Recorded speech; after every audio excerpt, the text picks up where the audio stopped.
task for the Iranian leadership is how do you inflict enough pain on Israel and the Americans to deter them from doing this again without provoking a nuclear attack from Israel. We don't talk about that often enough. That is a serious, serious danger, and it's something that should be on the table. We should be talking about this a lot more. And I think internally, they don't want to say this publicly and panic the population. But internally, I'm sure that that is a very, very weighty consideration for them. So they have to calibrate this response very carefully and find the sweet spot. Not too much destruction, but enough to deter further aggression. Under what scenario do you think Israel would use their nuclear weapon in this war and a future war? Because that would alienate Israel on the international stage, even by their diehard supporters in the US. Well, one would have thought that, 2+ years of mass murdering children would have alienated their diehard supporters in the United States. But, that didn't stop them. A poll just came out which showed that, for the first time, I think ever, more Americans are sympathetic with the Palestinians than with the Israelis. That the level of support in the Democratic Party has plummeted. Yeah. They're losing the youth in the Republican Party. You have high-profile figures like Tucker Carlson and Dave Smith and Candace Owens all eviscerating Israel. Has Israel reined in its aggression? No, not at all. These people are genocidal maniacs. I mean, they are absolutely out of control. And if they feel that that Iran will inflict so much destruction on the country that the Jewish population will flee en masse. I think that's what they're really afraid of, that there will be a mass exodus, and there's already been a significant exodus. But if there's a mass exodus and not something that they can reverse demographically, at that point, they will say the state of Israel is threatened, and they will at least contemplate a nuclear strike. I don't think they'll do it lightly. But the idea that this regime is not capable of using nukes, I think is naive. And I think the Iranians think it's naive. I want to go to an announcement that came in from Israeli officials commenting on Trump's remarks about sending troops, not discounting the option of sending troops to Iran. The response from the Israeli official is, the matter is under consideration. Does Israel have the capacity to send troops to Iran, a country of 93 million people? I don't think the Israelis are that stupid. I mean, their army would get eviscerated. First of all, how are they going to support them logistically? By what means? No. And if you look at, I'm sure you've seen it, Mario. Look at a topographical map of Iran. This is a very mountainous country.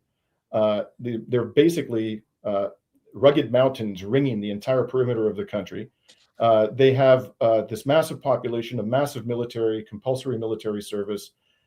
They are very angry, and if you send an army in there en masse, they are going to encounter extraordinary resistance, in my view. Yeah, I don't think you say bye bye to regime change as well. Bye bye to Iranians rallying against their government when you have a foreign troops in their country. Yeah, but would the Israelis love to see the Americans give it the old college try?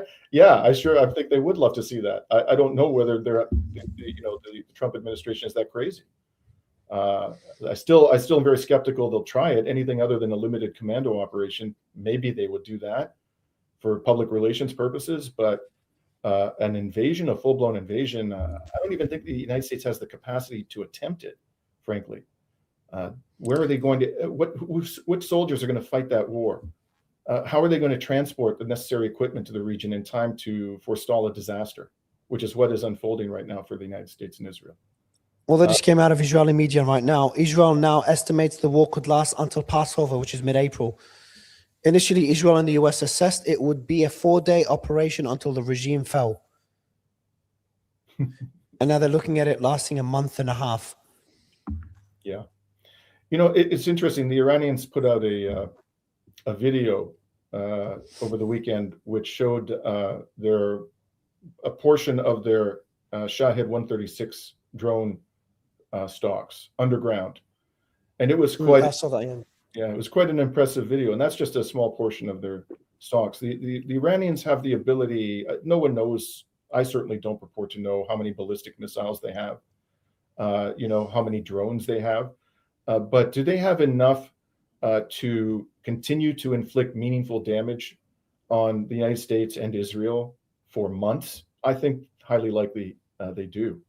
So, for example, you probably have seen this too, Mario, video after video of a Shahed 136 drone striking targets in Bahrain and the UAE without any apparent attempt by air defense systems to take down the drones.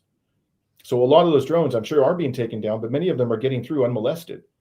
So they don't even necessarily have to have a large number of hypersonic missiles or ballistic missiles to continue to inflict pain on the United States and Israel. I think they could do that with their drones alone. And of course, there's the potential closure of the Strait of Hormuz. This could escalate to a war over oil infrastructure. There are many ways in which this could get dragged out in a very, very painful way for the United States and Israel. And I want to, acknowledge openly that the Iranian people are suffering greatly. They're taking a lot of hits. People are dying. They will continue tragically. Both sides will see a lot of suffering if this continues.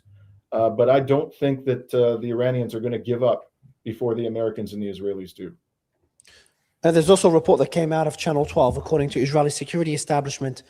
They believe only a dozen Iranian missile launchers remain. So the issue with Iran is not the missile stockpiles, it's the launchers they have available.